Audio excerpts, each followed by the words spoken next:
천장까지 빈틈이 없는 철창 안에 2층 침대가 줄지어 놓여 있습니다. 미국 플로리다의 폐쇄된 공항에 임시로 마련된 불법 이민자 억류시설, 일명 악어 알카트레즈입니다. 주변이 악어와 비단뱀이 우글거리는 늪지대라 과거 악명 높았던 섬 감옥 알카트레즈처럼 탈옥이 어려워 이름 붙여졌습니다. 백악관이 추방을 위한 가장 효율적이고 저렴한 방법이라고 치켜세웠고 이 수용소를 찾아간 트럼프 대통령도 만족감을 드러냈습니다. You don't always have land so beautiful and so secure. We have a lot of bodyguards and a lot of cops that are in the form of alligators. You don't have to pay them so much. 최근 체포된 이민자들이 폭증하면서 우선 임시로 문을 열었고 완공되면 5천 명까지 수용하게 됩니다. 트럼프 대통령은 탈출하는 길은 추방뿐이라며 이민자들을 조롱하기까지 했습니다. We're going to teach them how to run away from an alligator. Don't run in a straight line. Run like this. Your chances go up about 1%. Okay? 트럼프 정부는 범죄자를 대상으로 단속이 이루어지고 있다고 밝히고 있지만 하루 3,000명 할당량 채우기식 체포가 일상이 됐습니다. 트럼프의 반기를 든 남아공 출신 일론 머스크 테슬라 CEO까지 추방 대상으로 거론될 정도입니다. I don't know. I think we'll have to take a look. 트럼프 정부는 귀화한 국민들을 2등 시민 취급한다는 논란 속에 귀화자의 시민권 박탈도 확대하기로 한 것으로 알려졌습니다. 도를 넘는 단속에 이민당국 요원의 위치를 공유하는 앱까지 나왔는데 이를 보도한 CNN을 기소하겠다는 협박도 서슴지 않았습니다.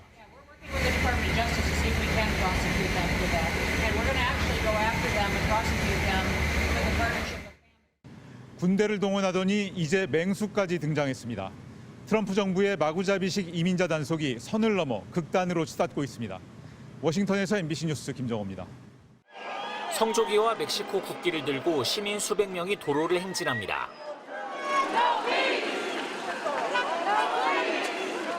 시위가 격렬했던 지난 주말과 비교하면 시위대는 물론 경계를 서는 군 병력도 부쩍 줄었습니다. 보시는 것처럼 일부 병력은 소총을 들지도 않았습니다. 하지만 연방정부는 시위대를 도발이라도 하는 듯 영상을 올려 논란을 일으켰습니다. 도심 교차로에서 우회전하는 하얀색 승용차를 SUV와 픽업 트럭이 양쪽에서 막아섭니다. SUV에서 내린 남성은 운전자를 향해 총을 겨눕니다. 승용차엔 한두 살 배기 자녀 2명이 타고 있었습니다. 미국 국토안보부는 이 영상을 직접 소셜미디어에 올리면서 요원을 폭행한 폭도를 표적 체포한 것이라고 했습니다. 과잉 체포와 단속 논란도 잇따랐습니다. 트럼프 대통령이 불법 체류자를 하루 3,000명씩 체포하라고 지시한 뒤 마구잡이식 체포가 이어지고 있는 겁니다. This is an illegal authoritative regime. He's testing, and this is going to continue happening in other major cities. 밤이 되자 화난 LA 시민들은 야간 통행 금지 구역을 피해 한인타운으로 몰려들었습니다. 차량들은 요란하게 경적을 울려대고 팻말을 든 시민들도 어딘가로 향해 갑니다. Oh my God! 시민들의 기습 시위에 경찰은 급하게 저지선을 구축한 채 해산 명령을 내립니다. 뉴욕과 시애틀, 텍사스 등 다른 지역 시위도 점점 규모가 커지고 과격해지는 양상입니다. 트럼프 생일인 이번 주말에 미국 전역에서 대규모 시위가 예정돼 고비가 될 전망입니다. 로스앤젤레스에서 MBC 뉴스 박인수입니다. 손발이 묶인 채 남성들이 비행기에서 끌려 나옵니다. 호송 차량에 실려 수용소로 옮겨진 뒤 삭발을 당하고 곧바로 방마다 흩어져 수감됩니다.